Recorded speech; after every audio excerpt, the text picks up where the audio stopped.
السلام علیکم۔ بسم اللہ الرحمن الرحیم، صلی اللہ رسول الکریم۔ سورہ آل عمران کے 16 مرکزی موضوعات میں سے ہمارا 11واں مرکزی موضوع کفار، مشرکین اور مرتدین ہے۔ اس کے 8 ضمنی موضوعات ہیں۔ اس میں سے پہلا ہے نقصان زدہ۔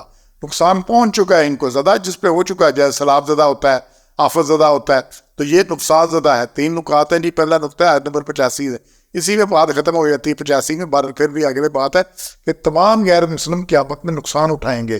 اس کو دیکھیے گا آیت کو، وَمَنْ يَبْتَغِ غَيْرَ الْإِسْلَامِ دِينًا، جو کوئی چاہے گا اسلام کے علاوہ کوئی اور دین، جو کوئی پیش کرے، فَلَنْ يُقْبَلَ، تو نہیں قبول کیا جائے گا اسے، منہ اس سے، وَهُوَ فِي الْآخِرَةِ مِنَ الْخَاسِرِينَ، اور آخرت میں خسارے میں ہوں گے، نقصان اٹھانے والے ہوں گے۔ نقصان کیا؟ چلے گئے دوزخ میں، چلے گئے، ختم ہوگی بات۔ تو اسلام کے ہر دور میں اللہ نے نبی بھیجا ہے، اس کو جو شریعت دی وہ اسلام تھا، وہی یہ اسلام ہے، اسی کا تسلسل ہے شروع سے اب تک، حضور اکرم صلی اللہ علیہ وسلم تک۔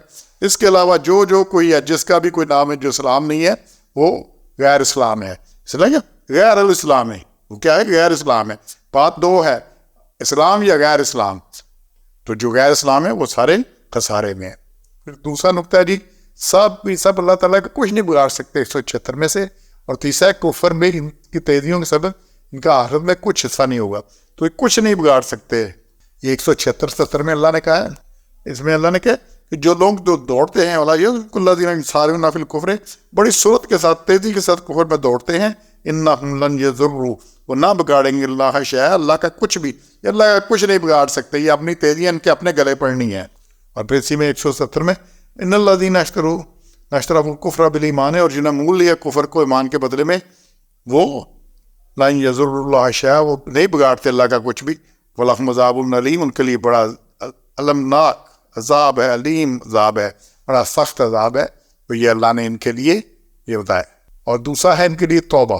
دوسرا ضمنی موضوع توبہ، یہ آیت 90 میں سے ہے۔ کفر اور مرتد کی موت مرنے والوں کی توبہ قبول نہیں ہوگی، کہ توبہ پہلے ہی ہے۔ مرتے وقت تو فرعون بھی تو توبہ کر کے رہا تھا، اس نے بھی مان لیا تھا، وہ قبول نہیں ہے۔ اس آیت میں اللہ صاحب بتایا ہے کہ جو لوگ منکر ہوئے پھر بڑھتے رہے انکار میں، اور ماننے کے بعد یہ مرتدین کی بات ہو رہی ہے، لا تقبل، ہرگز قبول نہ ہوگی توبہ تم، ان کی توبہ، اولئک هم الضالون، اور وہی گمراہ لوگ ہیں۔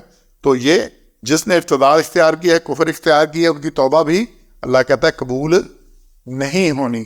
تو اس لیے توبہ مرنے سے پہلے ہے، اگر موت اس پہ آ گئی تو اسے آخری وقت مرتے وقت موت دیکھ کے کوئی توبہ نہیں ہے۔ تیسرا ضمنی موضوع ہے جی عذاب۔ اس میں جی عذاب عظیم بھگتیں گے، جو دردناک بھی ہوگا اور ذلیل کرنے والا بھی ہوگا۔ یہ آتا آیات 176, 77, 78 میں ذلیل بھی ہوں گے۔ اور دوسرا نقطہ ہے جی آیت نمبر 4 میں سے، آیات الہی کا انکار کرنے والوں کو شدید عذاب کی وعید ہے۔ اس میں اللہ نے صاف بتایا اس آیت میں 4 نمبر کے اندر سورہ آل عمران کی، کہ جو منکر ہوئے اللہ کی آیات سے، ان کے لیے سخت عذاب شدید، اور اللہ عزیز ذو انتقام، اللہ زبردست ہے بدلہ لینے والا۔ تو عذاب شدید بھی ہے، اور پھر اللہ بدلہ لے گا یہاں جو کفر کرتے رہے۔ یہ 4 نمبر میں۔ پھر 12 نمبر میں تمام منکرین کو آخرت میں جہنم کی وعید ہے۔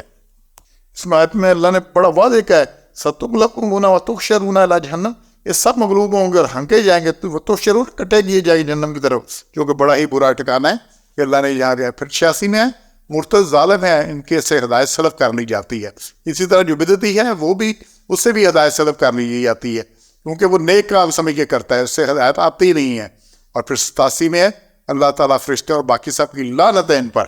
اس آیت میں 87 میں اللہ نے بڑا واضح کہا ہے، اولئک جزاؤہم ان علیہم لعنت اللہ والملائکۃ والناس اجمعین، ان کی سزا یہ ہے کہ ان پر لعنت اللہ نے کی ہے، فرشتوں نے، اور سب لوگوں کی لعنت ہے ان کے اوپر۔ تو یہاں پہ 87 میں۔ پھر 88 میں ہمیشہ کی جہنم ملے گی، عذاب ہلکا نہ ہوگا اور کوئی مہلت نہ ملے گی، بڑی، اور کیا ہے، خالدین فیہا، یہ اس میں ہمیشہ رہیں گے، لا یخفف عنہم العذاب، ان سے عذاب قطع ہلکا نہ کیا جائے گا، ولا هم ینظرون، نہ کوئی مہلت دی جائے گی، نہ کوئی فرصت دی جائے گی انہیں، نہ کوئی۔ اور پھر 91 میں زمین پر سونا بھی بطور فدیہ قبول نہ ہوگا۔ اگر کہ جی ہم پوری زمین کا سونا دیتے ہیں، اس میں 91 نمبر آیت میں، کہ اول تو ہے کسی کے پاس نہیں، لیکن اگر کہ جی کر آگے ہم کر لیتے ہیں، یہ سمجھانے کے لیے ہے کہ وہاں پہ نہیں قبول ہونا یہ کوئی چیز۔ اور پھر 151 میں تمام مشرکین و کفار کا ٹھکانہ دوزخ ہے۔ 151 میں اللہ نے بڑی واضح بات کی ہے کہ ان کا ٹھکانہ کیا ہے؟ دوزخ ہے۔ اللہم ومواہم النار وبئس مثوى الظالمین، تمام ظالموں کا ٹھکانہ دوزخ ہے، جو کہ بڑی بری جگہ ہے۔ اور پھر 11واں نقطہ ہے آیت 10 میں بھی اور 151 میں، شرک ظلم عظیم ہے اور بوجہ ظلم مشرکین دوزخ کا ایندھن بنیں گے۔ شرک سب سے بڑا، اللہ کا حق کیا ہے کہ اللہ نے پیدا کیا ہے، وہ پروردگار ہے، وہ خالق ہے۔